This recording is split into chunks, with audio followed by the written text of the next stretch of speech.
Takže dobrý deň, dnes sme sa tu stretli s Radom Židekom. Potrpíš si na tituly? Nepotrpíš si na tituly. Rado Židek som sa narodil a myslím, že aj dobre. Dobre, v poriadku. Stretli sme sa v príjemnom prostredí, v KG Wine & Coffee na Kalvári v Nitre a budeme mať teda rozhovor o projekte Nutrigen, čo sú vlastne genetické testy, ale k tomu vám teda povie viac Rado. Takže, kto si a čomu sa vlastne venujete? No fajn, takže ako som už povedal, moje meno je Rado Židek. Väčšinu svojho pracovného dňa pracujem ako vedec a učiteľ.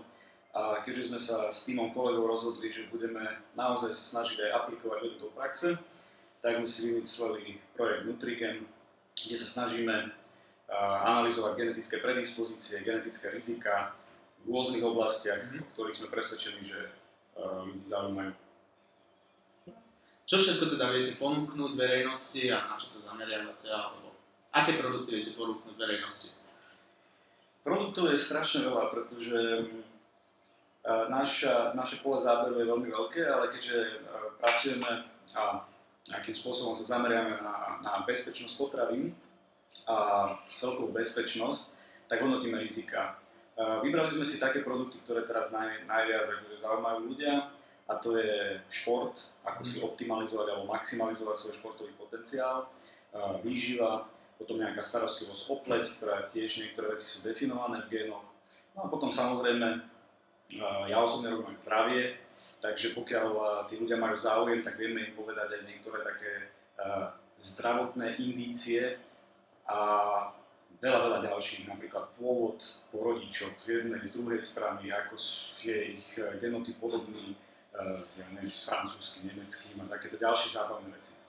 Povedal by si nám niečo bližšie k téme šport a zdravie, teda, ktoré vyhodnocujete?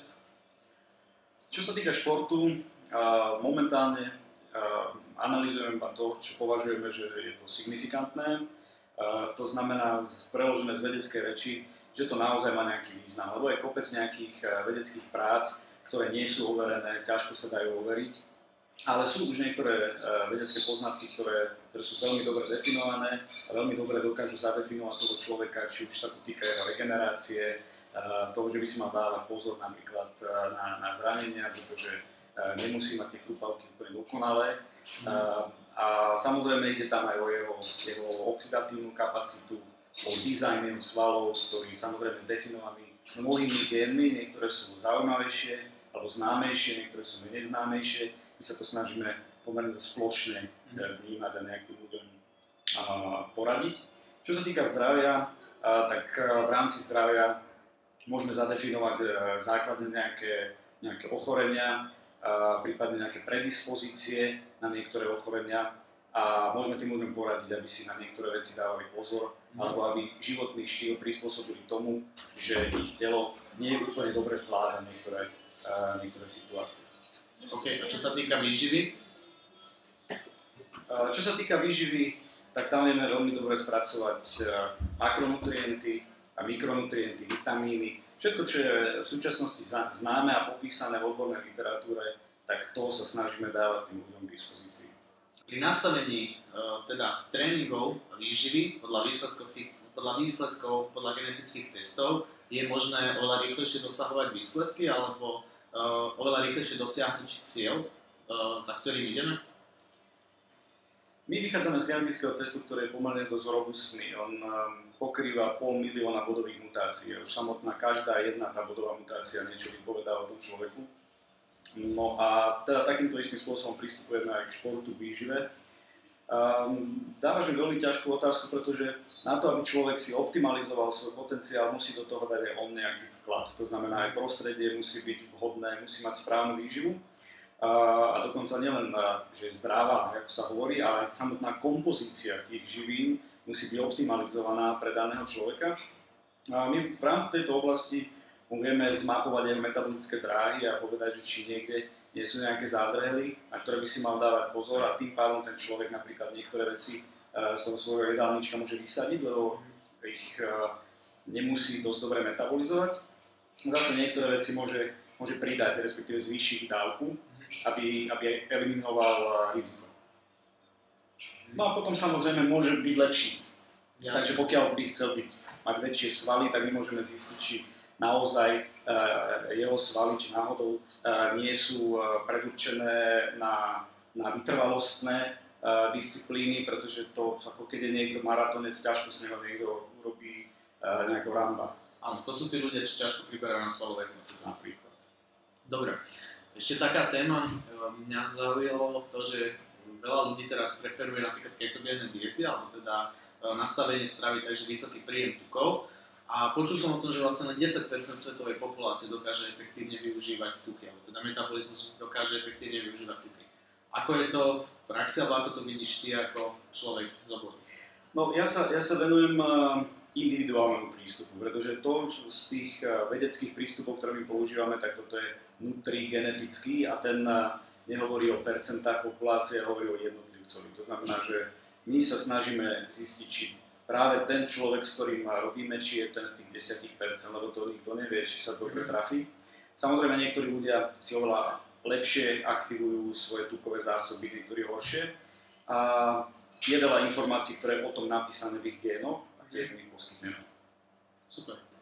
Využívajú teda tieto genetické testy, čo sa týka výživy, športu a vlastne podobného zamerania, aj profesionálne športové kluby alebo týmy po celom svete?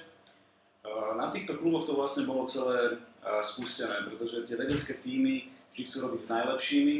No a v oblasti, kde sú vlastne všetci dobrí, tak už ide iba o maličkosti, ktoré dokážu zoptimalizovať a maximalizovať potenciál. A preto v týchto oblastiach špičkového športu sa používa aj molekulárna genetika. Zameriavajú sa hlavne na rýchlosť regenerácie, na problémy s klbami a na optimalizáciu všetkých týchto problémov. Dokonca sú články nejakých severských krajín, kde popisovali to, ako u detí sa potláčal ich prirodzený talent v šprinte tým, že boli nútení trénovať spolu napríklad so záložníkmi alebo s inými postami v rámci futbalu. Je možné vlastne vysvetliť týchto testov, čo sa týka zdravia, dať dokopy napríklad aj s lekárom a tým pádom nejak ďalej postupovať? Ako som už povedal, podľa legislatívy my neposkytujeme klinickú diagnostiku ani predikciu. To, čo my robíme, by som nazval poradenstvo, pretože samozrejme sú to veľmi podobné prístupy. To znamená, že robíme to na úrovni DNA, všetky tie výsledky sú veľmi, nepoviem, že sú podobné, oni sú identické. Ale my o tom nemôžeme hovoriť ako o klinickej diagnostike. Ale samozrejme, že spolupracujeme s rôznymi lekármi, ktorí už na základe týchto výsledkov dokážu toho človeka niekde nasmerovať a dokážu povedať, že tak tu sú nejaké riziká. Samozrejme, žiadneho lekára na základe našich výsledkov nemôžete do ničoho nútiť, môžete ho požiadať a očakávať, že bude dostatočne osvietený na to, aby to bral vážne, ale nejaký zákon ani nič mu to neprikazuje, lebo my nie sme klinické laboratórium a neposkytujeme klinickú diagnostiku. Odkedy sme sa prvýkrát stretli, tak odtedy vlastne pribudli nejaké ďalšie projekty, na ktorých pracujete ohľadom výsledkov podľa týchto genetických testov. Takže aké ďalšie projekty pripravujete do budúcna?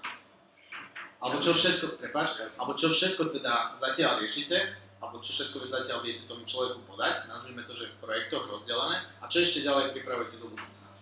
Jasné. Ako som už povedal predtým, tak ten test, ktorý sprostredkúvame, je robustný, je to obrovský počet dát, ktoré sa dajú využiť hneď teraz, ale dajú sa využiť aj neskôr. Závisí to od toho, že o čo budú mať ľudia záujem, pretože ten genetický test poskytuje rôzne typy informácií, ktoré sa dajú použiť na vedecké účely, pretože samozrejme my neustále bádame na nejakej úrovni DNA a niektoré naše výstupy nie sú pre ľudí úplne zaujímavé, lebo sú veľmi, veľmi špecializované na určitú metabolickú dráhu. Ale niektoré dáta sa dajú aplikovať a ľudí to zaujíma. To znamená, že keď niekto má záujem o nejakú oblasť, ako napríklad teraz sa snažíme zoštudovať nejaké krátke peptidy, ktoré stimulujú rastový hormón, pretože to zaujíma napríklad kulturistov a ďalších ľudí, tak sa snažíme zistiť, či v týchto metabolických dráhach sú nejaké bodové mutácie, ktoré by potom tomu človeku vedeli napovedať, že či to u neho bude fungovať lepšie, horšie alebo vôbec. A hlavne popísať nejaké rizika Pretože niektorí ľudia idú napríklad v rámci kulturistiky do niektorých vecí pomerne dosť po hlave a my tu nie sme od toho, aby sme im to zakazovali. Teraz mierim na nejaké steroidné veci, ale vieme im naozaj povedať tým ľuďom, že nebláznite, tu to jasne vidíme, že sú tu nejaké predispozície a môžu to mať veľmi výrazné zdravotné riziko a to tým ľuďom možno, že ich to od toho odradí. Hej. Dobre, a ja som skôr ešte mieril na to, že zaujalo ma niečo, čo sme už rozprávali, alebo teda o čom sme sa spolu bavili, a to je napríklad, ako náš organizmus dokáže znášať lieky alebo rôzne voľnopredajné analgetika. No voľnopredajná analgetika, samozrejme, vyplýva to z našej diskusie, ktorú sme mali. Toto je ďalší problém, respektíve problematika, ktorú sme nechali spracovať v rámci diplomovej práce, pretože to bolo zaujímavé pre určitú skupinu ľudí, tak keďže sme vedci a máme okolo seba tým ľudí, študentov a nadšencov, tak určité témy si necháme spracovať, potom samozrejme tie témy dáme von a každý človek, ktorý má tento genetický test, alebo to voláme v týme, nejakom vnútornom klub, tak ten dostane dáta napríklad o analgetikách a o tom, že ktoré by teoreticky mohli byť pre neho rizikové a ktoré na rozdiel vôbec nie. Spomínal si teda, že v tomto teste sledujete okolo 500 000 alebo 500 000 genetických mutácií. To je obrovské kvantum informácií. Aký výstup dostane klient z tohto genetického testu, aby mu rozumel? No toto bola pre nás ako vedcov jedna z najťažších oblastí, ako sa priblížiť tomu lajkovi. Ešte stále pracujeme na dizajne, ale máme urobené nejaké grafické schémy, snažíme sa zjednodušovať tie veľmi zložité veci čo najviac. A poskytujeme tým ľuďom nejakú grafickú knižku, napríklad vo výžive, to je nejaké 130-stránové dielo, kde si môžu listovať, majú to zoradené do statí.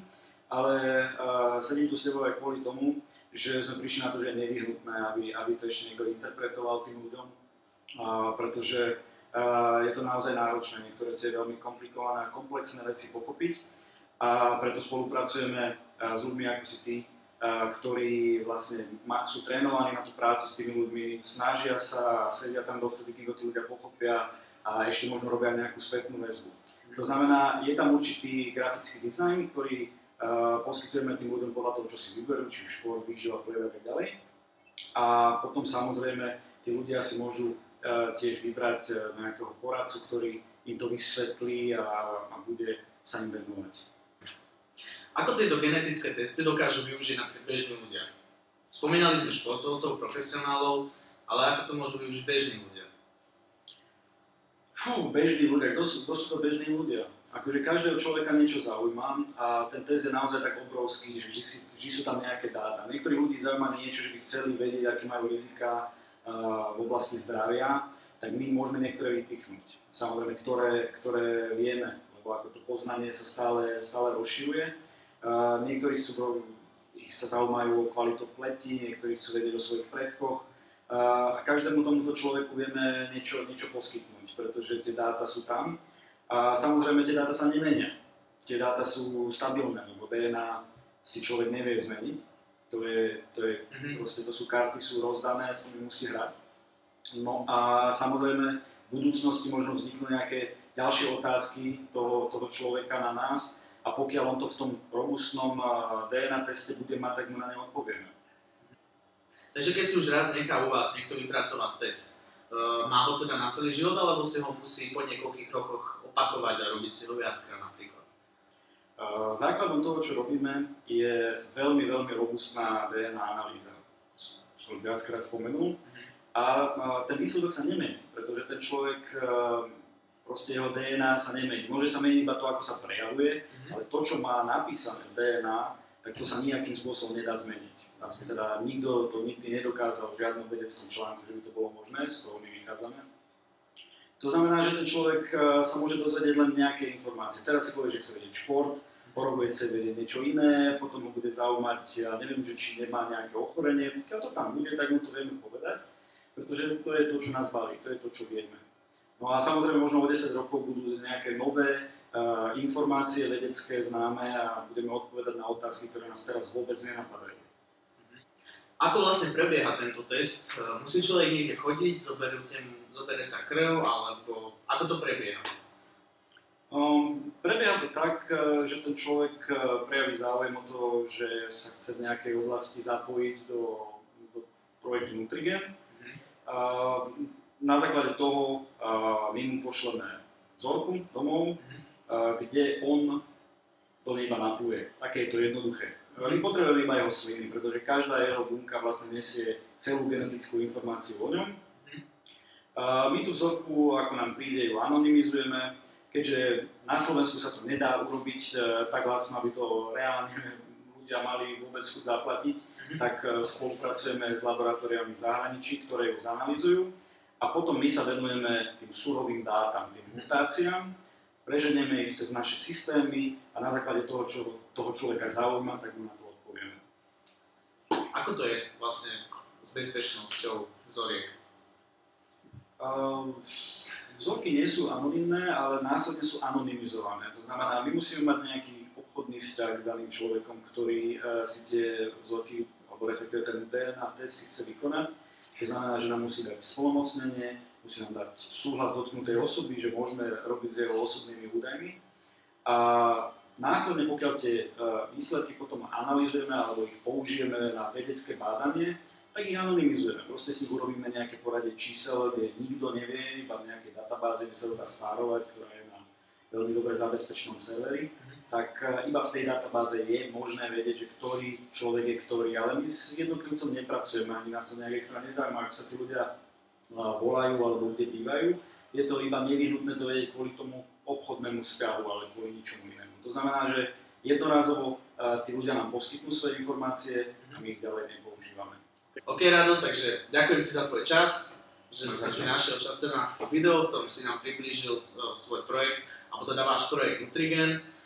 Určite sme sa dozvedeli veľa zaujímavých informácií. Ak vás tento test zaujal, neváhajte ma kontaktovať, rád vám podám ďalšie informácie a tento test sprostredkujem. Takže zatiaľ vám prajem pekný zvyšok dňa. Ahojte.